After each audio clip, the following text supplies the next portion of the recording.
Olá, meu querido irmão, olá, minha querida irmã, que a paz do Divino Mestre Jesus continue a reinar em nossos corações.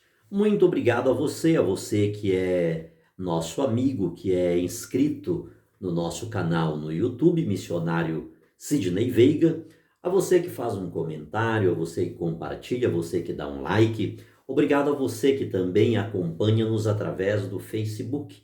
Deus o abençoe grande e poderosamente. E se você quiser inscrever-se no nosso canal do YouTube, com toda certeza agradeço profundamente essa sua iniciativa, tornar-se membro do nosso canal. Chegamos à sexta-feira e hoje a nossa primeira leitura continua sendo extraída do livro do profeta Oséias, da profecia de Oséias, no capítulo 14, do 2 ao 10.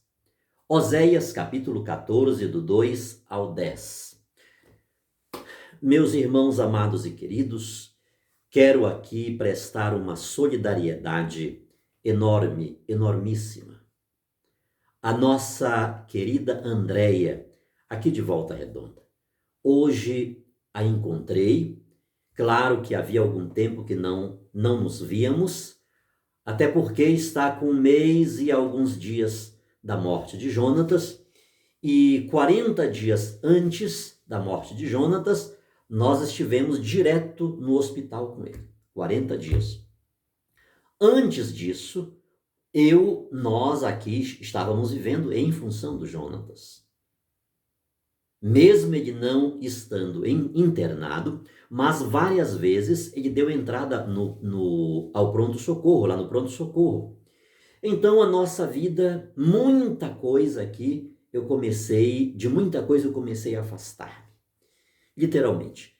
Estou dizendo isso que Andréia foi uma das pessoas que a gente não...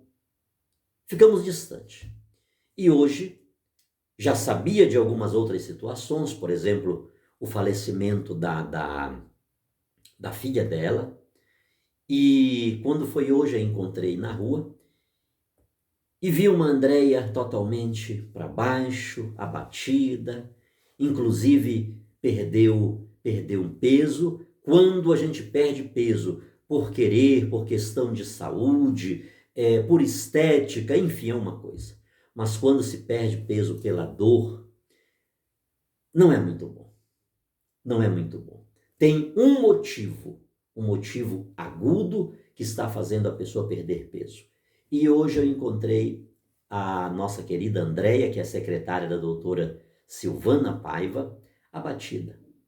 E ela me disse que está com 2 meses que o seu marido também faleceu. Em 2 anos, conversamos uns 15 minutos.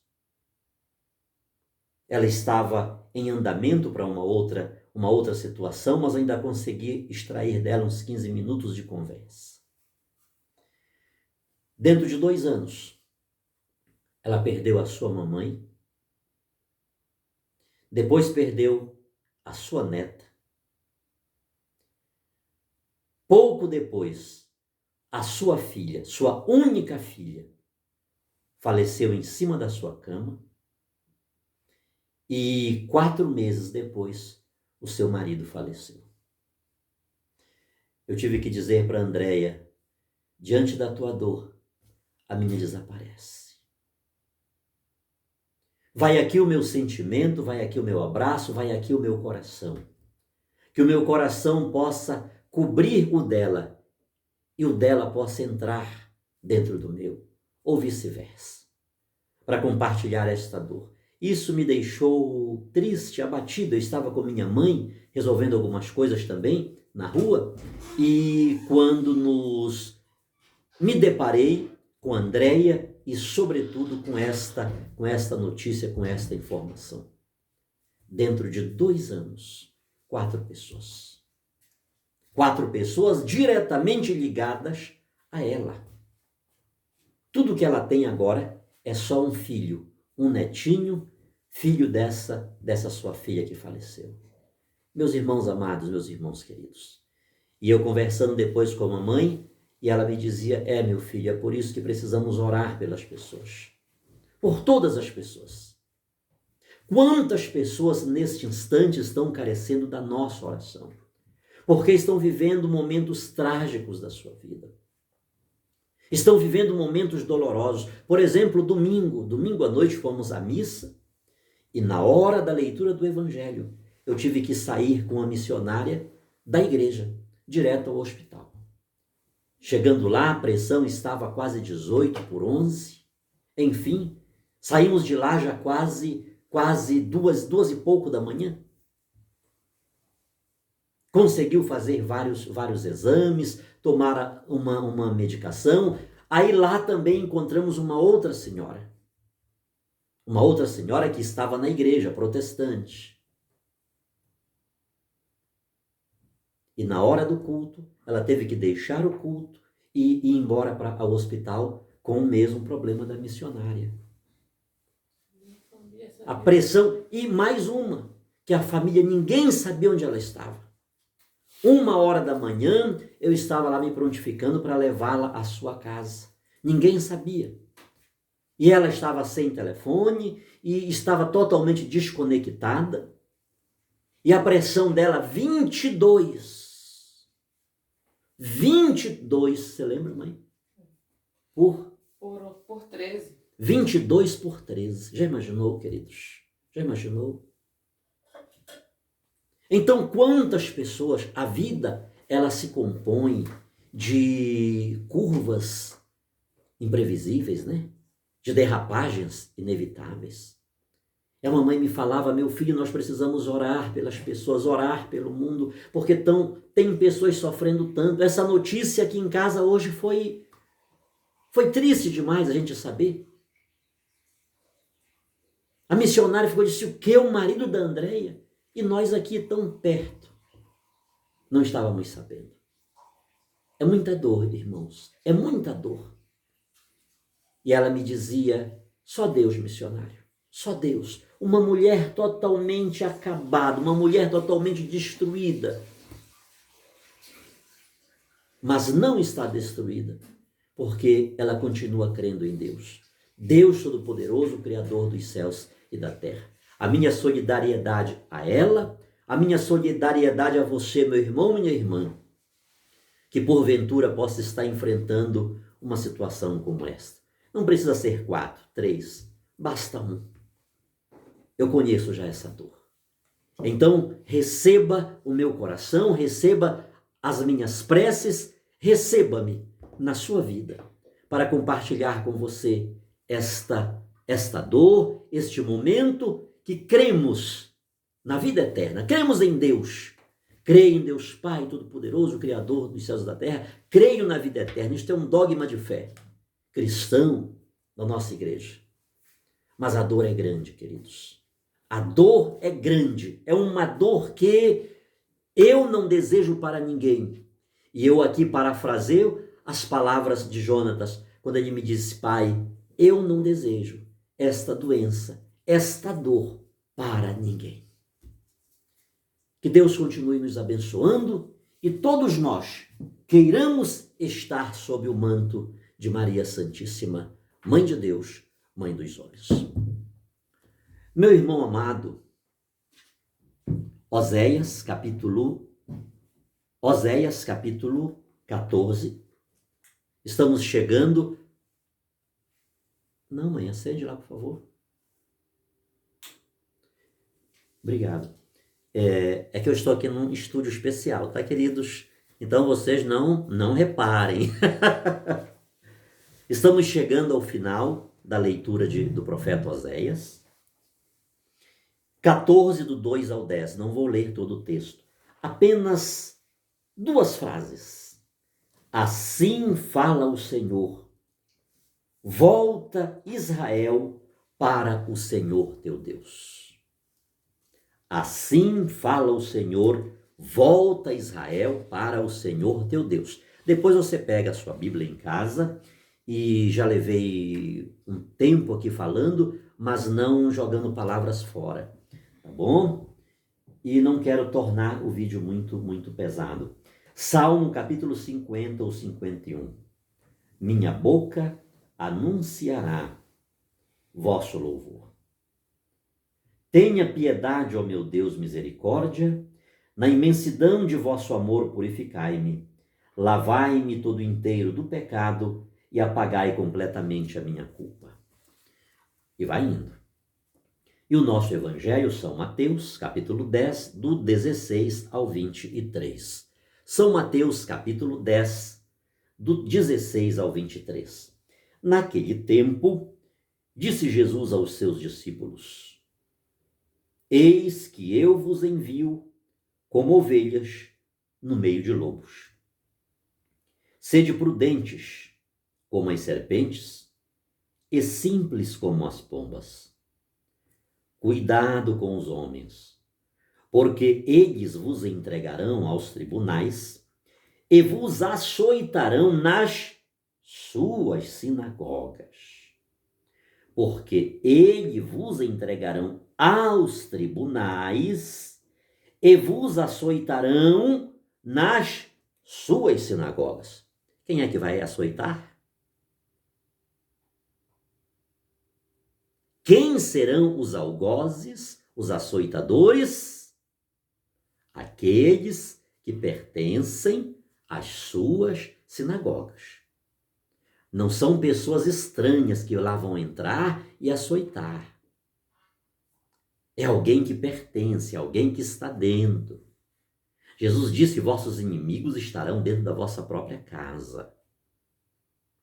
Assim como o reino de Deus está dentro de nós, os nossos algozes, os nossos perseguidores, os nossos desafetos, as pessoas que levantam seu calcanhar contra nós, estão comendo conosco. Precisamos ter cuidado com isso. Cuidado com os homens. Vós sereis levados diante de governadores e reis por minha causa, para dar testemunho diante deles e das nações. Quando vos entregarem, não fiqueis preocupados como falar ou o que dizer. Então, naquele momento, vos será indicado o que deveis dizer. Com efeito, não sereis vós que haveis de falar, mas sim o Espírito do vosso Pai é que falará através de vós. Espírito aqui com maiúsculo, tá, irmãos? O é maiúsculo. O irmão entregará à morte o próprio irmão, o pai entregará o filho, os filhos se levantarão contra seus pais e os matarão. Vós sereis odiados por todos, por causa do meu nome. Mas quem perseverar até o fim, esse será salvo. Quando vos perseguirem numa cidade, fugi para outra. Em verdade vos digo, vós não acabareis de percorrer as cidades de Israel antes que venha o Filho do Homem. Esta para nós é palavra da salvação. Glória a vós, Senhor. Que palavra bonita. Mas esta palavra não é apenas para ser beijada, sobretudo artificialmente. Ela é para ser comida. Ela é para ser guardada nas entranhas da nossa alma, do nosso coração, daquilo que compreendemos como o que há em nós de mais profundo. Meu irmão amado, meu irmão querido, comecei lendo uma leitura de Oséias, apenas uma frase: assim fala o Senhor, volta Israel para o Senhor teu Deus. Volta Israel para o Senhor teu Deus.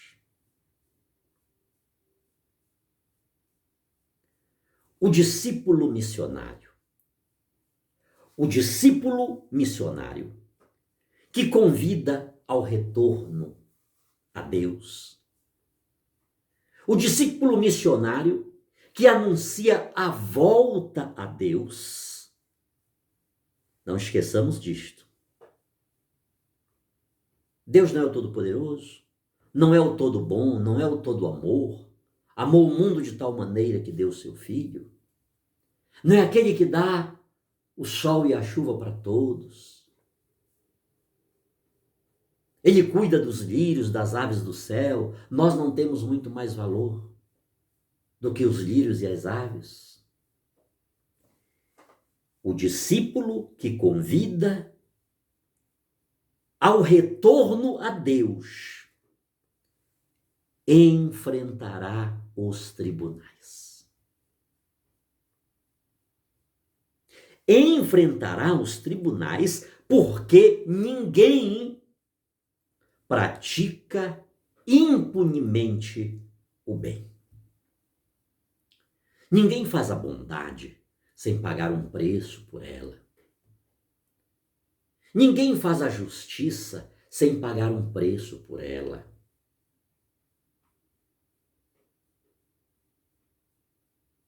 Não esqueça disso. Deus é o sumo bem e Jesus é o Deus encarnado. A presença do Deus Todo-Poderoso, do Deus três vezes santo, do Deus todo amor, todo misericórdia, é o sumo bem. Ninguém anuncia a volta, o retorno a esse sumo bem impunemente. Um preço é pago. E o tempo comum é o tempo de estar no meio dos... O que foi que lemos no Evangelho? Vamos lá.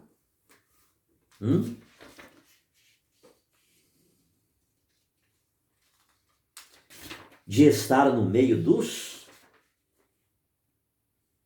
Eis que eu vos envio como ovelhas no meio de lobos. O tempo comum, queridos, é o tempo de estar no meio dos lobos. Agora, não como lobo. É o tempo de estar no meio dos lobos, não como lobo, mas como cordeiro. Pera lá, Jesus Cristo. Aí o Senhor pega pesado. A gente não pode nem se camuflar quando os soldados do exército, da marinha que vão para essas operações na selva, eles se camuflam, né? Colocam mato por cima deles, até a roupa deles é numa cor um pouco que possa se camuflar com o verde da mata, da vegetação. Dependendo do lugar onde eles estão, eles colocam-se uma roupa em cor adequada que possa... Não, queridos. Jesus está dizendo que estamos indo para o meio de lobos, não como lobos, mas como cordeiro. E por quê? Porque Jesus não é lobo. Jesus é cordeiro. Ele é o Cordeiro de Deus que tira o pecado do mundo.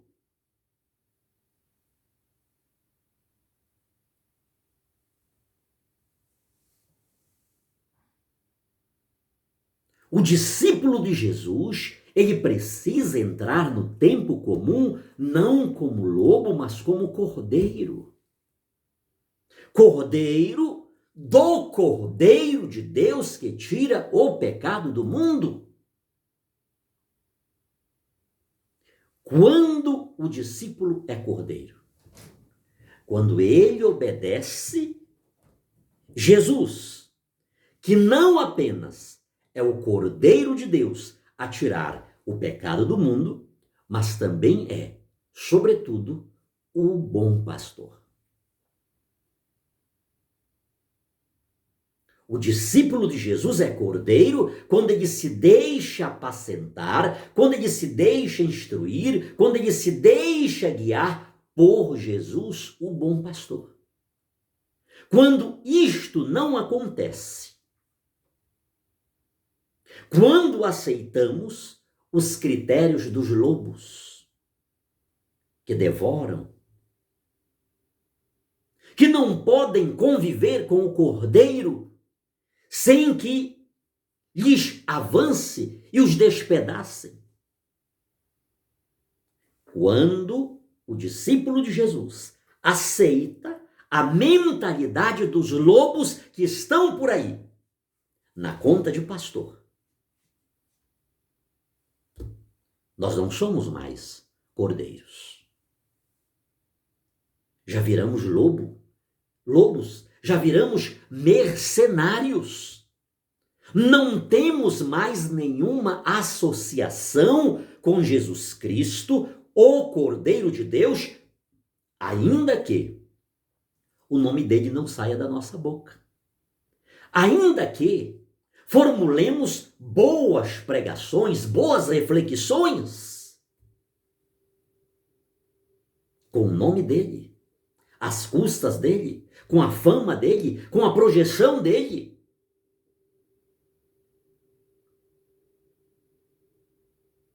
Como estamos atuando neste tempo comum? Como cordeiro ou como lobo?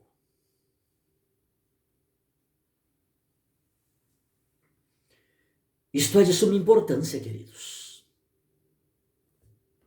Isto é de suma importância porque, por causa de nós, o nome do Senhor é blasfemado.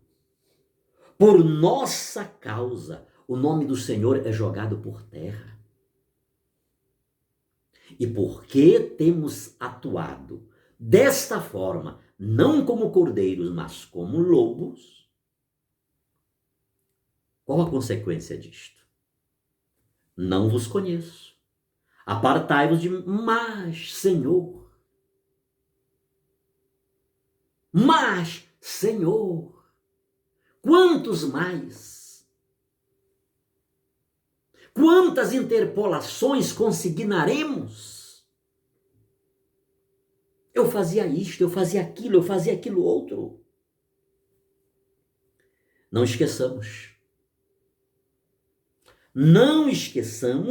que quem obedece o bom pastor, ele é e ele sempre será um cordeiro apto para dentro da sua jurisdição, para dentro da sua competência, para dentro daquilo que lhe cabe, também como aquele primeiro e máximo cordeiro, tirar o pecado do mundo. São Paulo disse: eu trago no meu corpo as marcas que faltam, os açoites, os flagelos que faltaram ao sofrimento de Jesus Cristo. Cada um de nós precisamos ser um cordeiro neste tempo comum. Isto se faz urgente, isto se faz necessário, e se assim não for, neste tempo comum, que a igreja traz para todos nós, não atuamos.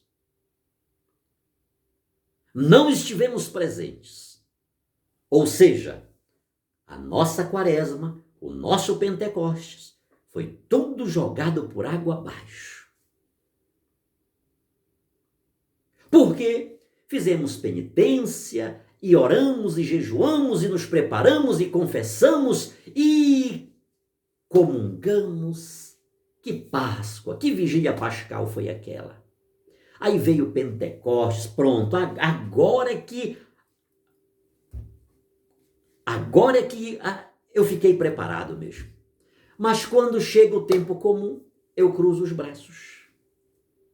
Eu cruzo os braços porque eu sei que a realidade que me espera no tempo comum é uma realidade paradoxal àquilo que sou. Sou cordeiro. Não tenho coragem de ir ao meio dos lobos. Isso não é para mim. Aí a gente começa a colocar um monte de desculpas, e eu quero agora falar 8 lições que o discípulo precisa saber, com base neste evangelho de hoje, e depois você coloca mais algumas aí que você achar, porque eu estou muito longe de desenvolver uma hermenêutica sóbria. Mesmo que a gente olhe para aquilo que a igreja há 2000 anos vem ensinando, pensa num cidadão que tem dificuldade de colocar em prática, de absorver os ensinamentos da igreja. Mas você não perca essa oportunidade. Vá colocando aí nota de rodapé. Olha, missionário, isso aqui que o senhor falou, o senhor poderia acrescentar isto. O senhor poderia tirar isto e colocar isto. Olha, o São não sei quem falou tal coisa, Santo Agostinho, São Tomás de Aquino, Santo Anselmo, e por aí vai. O Papa tal, no ano tal, falou tal coisa. Por favor. Isto aqui é um roteiro que eu fiz, eu dei uma lida aqui, estou gravando agora, quinta-feira, estamos de 22 horas e 20 minutos. 22 horas e 18 minutos é o horário que estou gravando aqui nesta quinta-feira, aqui no meu quarto. A missionária está ali balançando a perna assim, olhando para mim, e ela fica dizendo: quanto tempo vai levar? Quanto tempo vai levar? Vamos ver, antes de meia-noite a gente acaba. Quais mensagens que o discípulo missionário precisa absorver neste tempo comum? Primeira mensagem: ele é enviado para o meio dos lobos. Já falei. Grave isso. Porque o discípulo missionário é enviado para o meio dos lobos, 2 coisas aqui são necessárias. Prudência, como a das serpentes, dever de casa. Prudência, o que é prudência? Dever de casa. E simplicidade. Porque serei levado para o meio dos lobos, enviado para os meios dos lobos, eu preciso destas 2 armas: prudência das serpentes e simplicidade das pombas.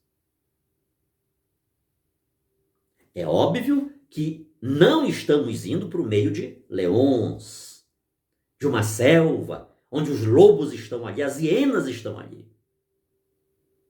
São seres humanos iguais a nós. Mas talvez sejam até piores. Se acontecer de estarmos diante de um leão, de um lobo, de uma hiena, é até provável que a gente escape. Agora, este lobo que aqui está referido, muito cuidado. Segunda lição: cuidado com os homens. Por que este cuidado com os homens? 2 coisas. Porque eles vos entregarão aos tribunais. Sabe o que é enfrentar um tribunal? Não é fácil. Segunda coisa, eles vos açoitarão nas suas sinagogas. Onde estão os lobos? Vamos tirar o nome sinagoga, queridos, tá? Vamos tirar o nome. Eu vou dar um nome aqui onde estão os lobos. Projeto Maria Santíssima. Pronto. Ah?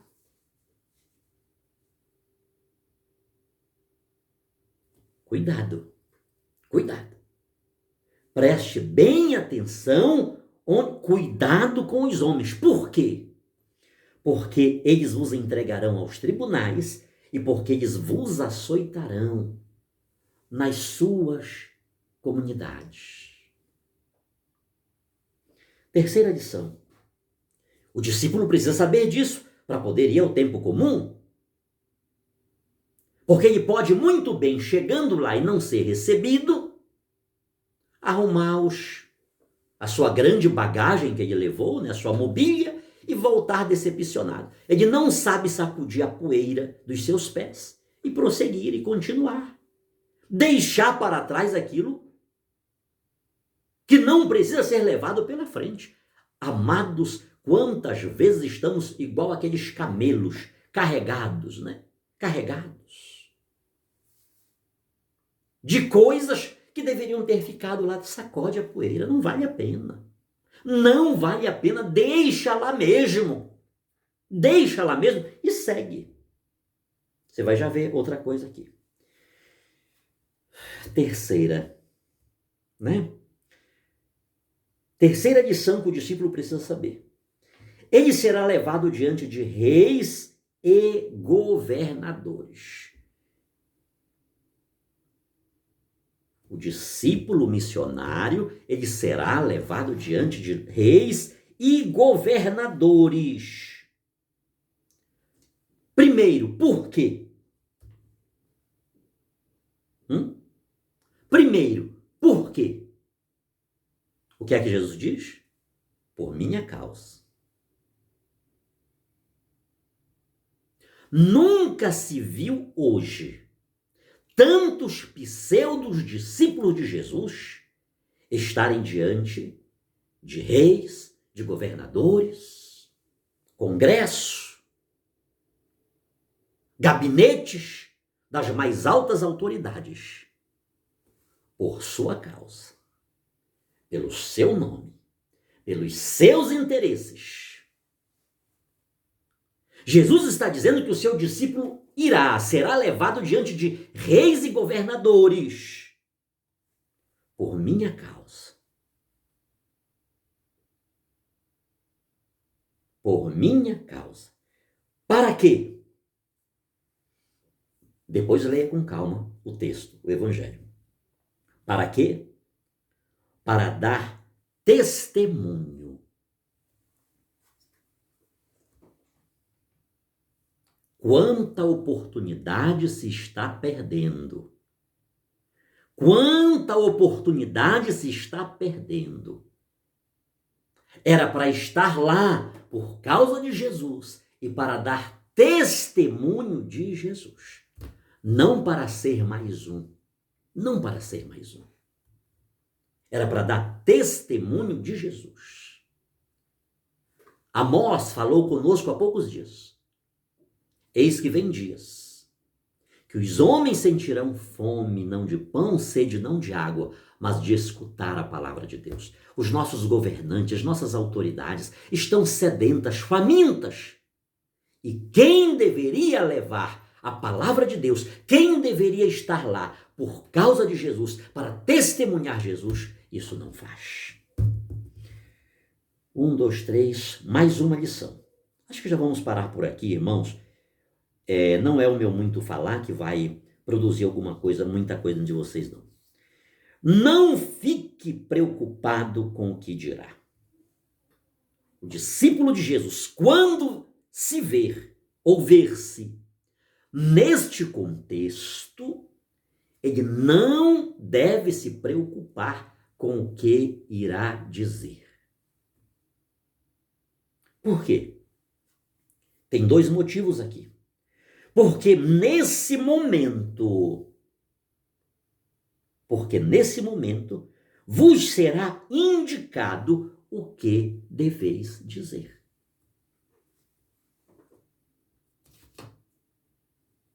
Nesse momento, no momento da tensão, no momento em que o tempo fechar, é nesse momento que vos será indicado o que deveis dizer. Segunda coisa, o discípulo não deve ficar preocupado, até porque não será ele quem vai falar, mas será o Espírito do Pai. Quem falará? O Espírito do Pai. Isto não é sério? Isso não é muito sério, queridos? É tanta brincadeira que se está fazendo, é tanta chacota que se está fazendo com o Espírito do Pai. E na hora que é para falar, não se fala. E por que não se fala? Porque ali pode estar estabelecido qualquer espírito, menos o Espírito do Pai. Mais uma lição. 1, 2, 3, 4. Quinta lição. Não. 1, 2, 3, 4, 5. Sexta lição. O discípulo, ele tem que saber de uma coisa, que ele será odiado. Por quê? Por quê? Por causa do meu nome. Isto é sério, queridos. Seremos levados aos reis, aos governadores, seremos odiados. Não é porque estamos recebendo propina, não é porque somos lobistas, não é porque estamos desviando dinheiro público, a gente vai enfrentar a Suprema Corte, não é por causa de perseguição religiosa, é porque somos criminosos mesmo. Porque estamos roubando o erário público, o dinheiro das crianças, da saúde, do idoso, da educação, do transporte público. E estamos nos dizendo cristãos, pessoas de Deus. Sereis odiados por causa do meu nome. Que ódio maravilhoso é esse, queridos? Agora, quando o ódio vem dos nossos pecados, é outra coisa. Quando a gente enfrenta os tribunais, as autoridades, pelas coisas mal feitas que fazemos, e é muito fácil querer pegar as coisas erradas que fazemos e atribuir à perseguição religiosa. Estão perseguindo Jesus Cristo. Mais uma lição, sétima lição. No meio de tudo isso, olha que coisa, queridos, no meio de tudo isso, precisamos perseverar. No meio do ódio, na frente dos reis, dos governadores, nos açoites, nas sinagogas, diante de tudo isso, precisamos perseverar, sob pena de não sermos salvos. Só será salvo aquele que perseverar até o fim. Leia lá, São Mateus, capítulo 10, do 16 ao 23. Tá bom? Depois leia. Pegue isso aqui que o missionário está dizendo, você risque isso tudo, reescreva alguma coisa nessa direção e deixe que Deus fale ao seu coração. Porque eu reconheço a minha incapacidade de satisfazer, de preencher o coração dos ouvintes. Mas eu sei que o Espírito Santo, ele pode pegar a minha incapacidade e transformar numa única vírgula e colocar no íntimo do seu coração, meu irmão.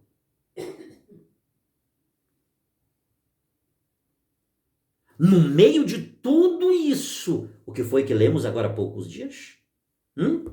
São Pedro e São Paulo? Combati o bom combate, acabei a carreira, guardei a fé.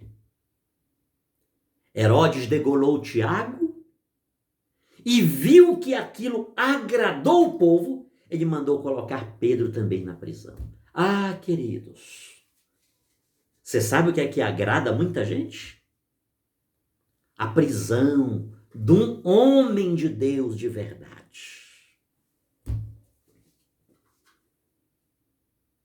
A humilhação de um homem de Deus de verdade.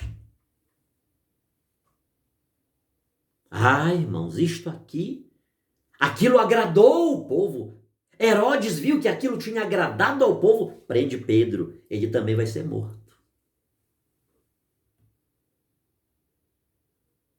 São Paulo vai dizer: combati o bom combate, acabei a carreira, guardei a fé. No meio de tudo isto, o discípulo precisa perseverar, porque se não houver perseverança, não haverá salvação.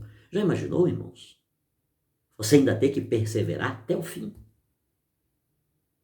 Até o último instante. Última lição e eu paro por aqui. O discípulo ele precisa saber que, vamos ler o texto, quando vos perseguirem numa cidade, fugir para outra. Ou seja, o discípulo ele precisa saber que diante da perseguição, ele tem que bater a poeira e voltar, retornar, colocar a mochila na costa e dizer: vou fazer outra coisa? Ele tem que fugir para outra cidade. O discípulo de Jesus é um fugitivo. É um peregrino. Jesus, quando chegou na cidade dele, quiseram matá-lo, precipitá-lo. Ele fugiu. Ele passou pelo meio do povo e foi embora. Vai chegar uma hora que não vai ter jeito, vão nos matar mesmo. Como fizeram com Jesus. Chegou uma hora, ele fugiu, foi para cá e ele disse: ninguém tira minha vida, eu a dou livremente. O apóstolo São Paulo, o apóstolo das nações, ele foi para cá, foi para ali, escapou, se fingiu de morto. Mas uma hora cortaram a cabeça dele. Mas enquanto a nossa cabeça não for cortada, devemos fugir, prosseguindo, continuando, não desistindo. Até porque quem lança a mão ao arado e olha para trás, não é apto para o reino de Deus. Sobre todos nós, hoje e sempre, a bênção de Deus Todo-Poderoso. Sobre todos nós, a bênção de Deus. Sobretudo as pessoas que estão vivendo uma situação difícil, como a nossa querida Andréia e tantas outras pessoas. Eu te peço, minha mãe querida, a tua intercessão materna. Cubra-nos com teu manto de amor, de paz, de perseverança. Ensina-nos, mãe, a dar testemunho do teu filho Jesus. Ensina-me, mãe, a ser fiel. Ensina-me, mãe, a amar a Jesus Cristo, a amar a igreja de Jesus Cristo, a amar o Papa Francisco, com as suas dores, com os seus desafios. Que ele continue perseverante, que ele não venha voltar, que ele não venha negar o nome de teu filho Jesus, mas que ele seja perseverante, que ele seja salvo. Mãezinha, eu estou pedindo a salvação do Papa Francisco. E para ele ser salvo, ele precisa perseverar até o fim. Como tantos outros. Interceda, mãe, sobretudo por aqueles que mais estão necessitados, aqueles que mais estão carecendo, aqueles que mais estão fragmentados, dilacerados, desconjuntados, desestruturados no mais íntimo daquilo que existia na sua vida como refúgio. Mas até aquele último lugar de refúgio de segurança está destruído. Interceda por cada um de nós, mãezinha, para que sejamos dignos das promessas de Cristo. Sobre todos nós, hoje e sempre, a bênção de Deus Todo-Poderoso, que é Pai, Filho e Espírito Santo. Amém. Amém.